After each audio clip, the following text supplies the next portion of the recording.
The Backstage.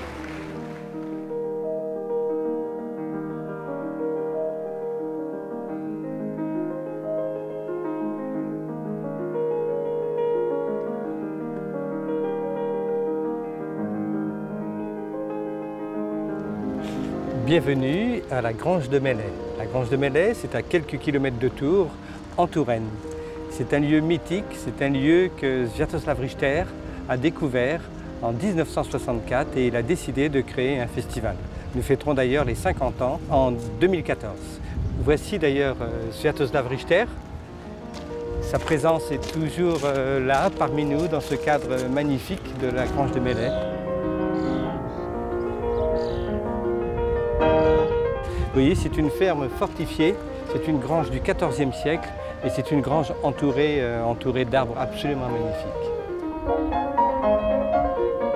Il était venu en Touraine avec des amis, il avait visité plusieurs endroits, il aimait beaucoup la Touraine et ses amis l'ont amené ici. Alors c'était une ferme, il y avait encore des vaches, il y avait des poules et là quand il a vu cet endroit, il s'est dit mais c'est l'endroit que je cherche pour créer un festival. Il a assuré la programmation pendant presque 25 ans et 25 ans après, il m'a demandé de poursuivre, d'être le directeur artistique. Alors la Grange de Melay aussi, c'est une histoire, beaucoup de grands artistes ont débuté ici. C'est pour ça que toujours je fais extrêmement attention, j'amène beaucoup de jeunes artistes qui commencent parfois leur carrière à la Grange de Melay.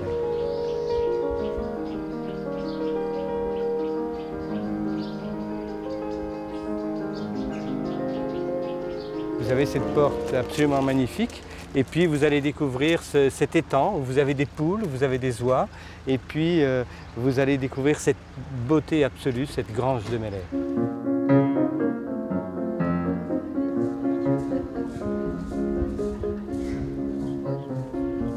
C'est presque une cathédrale, c'est presque un édifice religieux. D'ailleurs, c'est une grange qui appartenait à une abbaye. Donc, alors c'est là qu'on entreposait le foin. Et puis le propriétaire de la grange a toujours réussi à garder cette atmosphère si unique. Donc là, nous allons, je dirais, rentrer dans cette grange absolument mythique. Cette grange est exceptionnelle.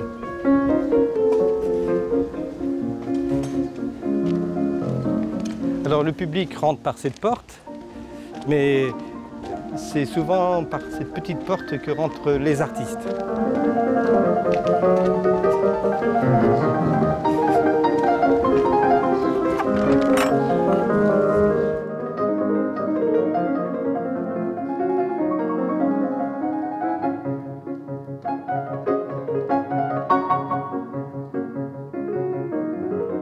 Là, nous sommes dans ce lieu magique, cette grange absolument étonnante. Alors, quand j'ai pris la direction du festival, j'ai demandé à M. Richter si on pouvait améliorer l'acoustique et nous avons fait fabriquer ces panneaux acoustiques par Otto Schneider, qui est l'acousticien, qui travaillait beaucoup avec moi à la Roque d'Enterron. Et cet équipement maintenant a presque 20 ans. Alors c'est une salle idéale pour la musique de chambre.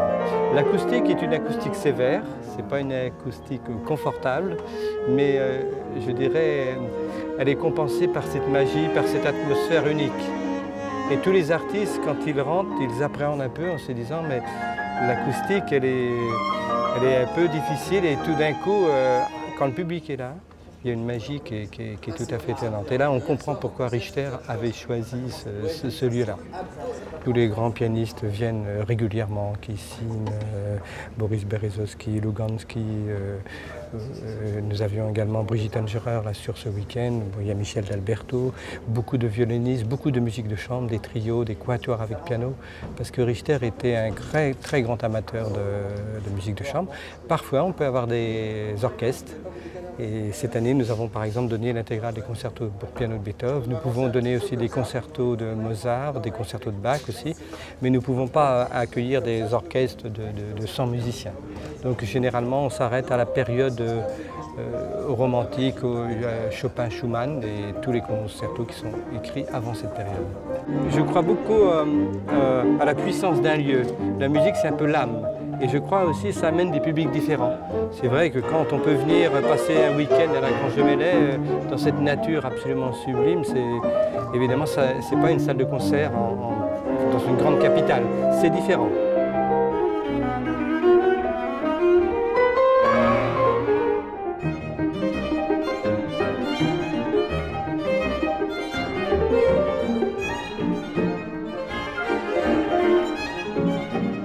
Ce lieu, en 50 ans, a eu pratiquement, au niveau des quatuors, l'intégrale des quatuors de Beethoven, de Mozart, de Haydn, au niveau du piano. En musique de chambre, on a quasiment fait toute la musique de chambre.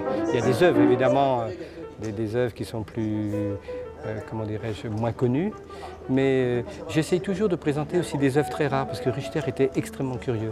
Par exemple, le dimanche matin, à 11 h, Richter donnait l'intégrale des Laudus Tonalis d'Hindemith, il donnait l'intégrale des Préludes Fugues de Shostakovich. Donc je donne beaucoup de cycles de musique contemporaine, de musique moderne.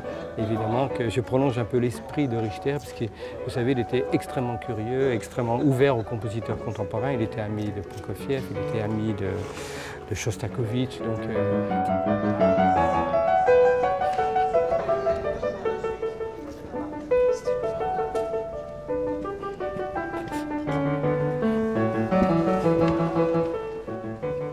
à l'époque de Richter, c'était 3 petits salons. Il y avait des lampes qui créaient des ambiances, des atmosphères. Et c'est vrai qu'on a toujours gardé ce côté campagne. J'invite que des artistes qui, je pense, se sentiront extrêmement bien ici.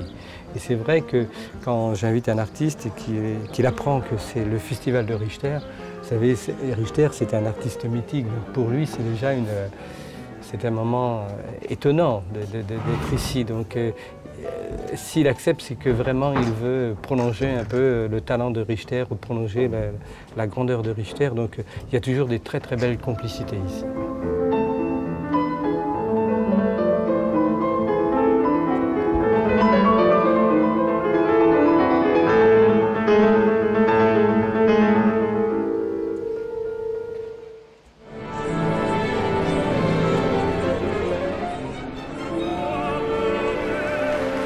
Mezzo Backstage.